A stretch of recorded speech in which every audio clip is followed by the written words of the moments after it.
So we know that process is a program in execution. We have seen the differences between the process and program. Process is active entity. Program is a passive entity. Process is execution states of a program. So during the execution of the program, the process may go into the 5 number of states. This is also called as life cycle of a process. When a process is just created, it will be in a state called new state. So in the pictorial diagram, we have different number of states here. States are represented by ellipse, and the transition from one state to another state is represented by the directed arrow. And initially, the process will be in a new state. A process just created is called new state. So if the program is there in a computer system, we are calling it as a new state. And when the program is ready to execute, the program is moved from the secondary storage device to primary storage device, and the program is added in a queue called ready queue. So the program which is ready to execute will be going into the queue, and the process is waiting in the ready queue. All the resources that are provided except the process, except the CPU, will be there in a queue called ready queue. So when the CPU is also provided, then the process will move from ready state to running state. So the difference between the ready state and running state is all the processes which are ready to execute, they got all the resources, they acquired all the resources except the CPU will be there in a queue called ready queue. So that is represented by ready state. And all the resources including CPU is also provided, and when the CPU is free, then the CPU one job is moved from the ready state to running state. So during the running state, the program is in execution, means the program is in working status. And the program in working status may be going into the ready state again, and may be going into the waiting state again. If a program is waiting for the any input-output operations to be completed, or if the program is waiting for the interrupt to take place, then the program is going from running state to waiting state, as we have represented there. So if a programmer is waiting for, if the program is waiting for the input from the user, if the user is not giving, then the program will go into the waiting state, and the program will be there in the waiting state as long as it is waiting for the input to be given by the user. So when the input is given, the program will not directly go into the running state again, but it will be added at the end of the ready queue.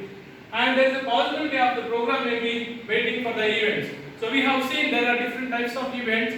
So it may be a timer event, it may be a hardware event, it may be interrupt event. So these are the different types of events during the execution of the program may be waiting. So if it is waiting for the event to occur, the program may go from running state to waiting state.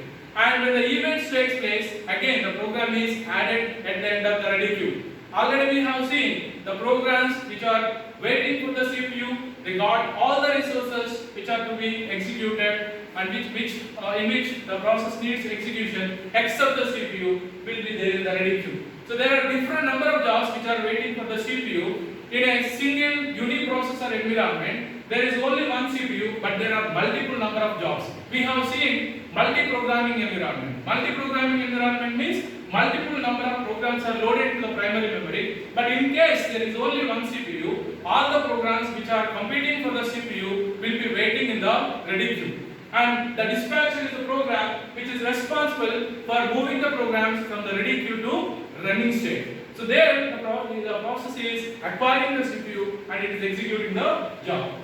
And if a program is in execution, if high priority job than the executing job comes into the ready queue, the program may be interrupted. Program may be interrupted for many reasons. We have seen different types of interrupts are there. So timer interrupts are there, hardware interrupts are there, event interrupts are there. So when a program is interrupted, then the program will stop from running state and it will be added at the end of the ready queue. So based on the scheduling algorithm, again the program which is interrupted, which is added at the end of the ready queue, will be coming into the ready queue based on the scheduling algorithm it is using.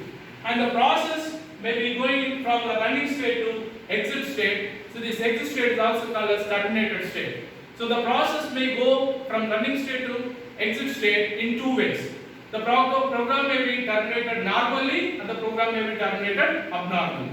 If all the instructions of that program are completed, then the program may be normally going to the exit state. In case if you want to close the program in between, or the program is corrupted, or the program resources are not supplied, then the program may be going from the running state to terminated state in a abnormal manner. So this operation is called abort operation. The program may be aborted. So during the life cycle of a process, the process may go into the 5 number of states as we have seen. First state is running state, in which the process is created, and second state is ready state, third state is running state, and from running state the process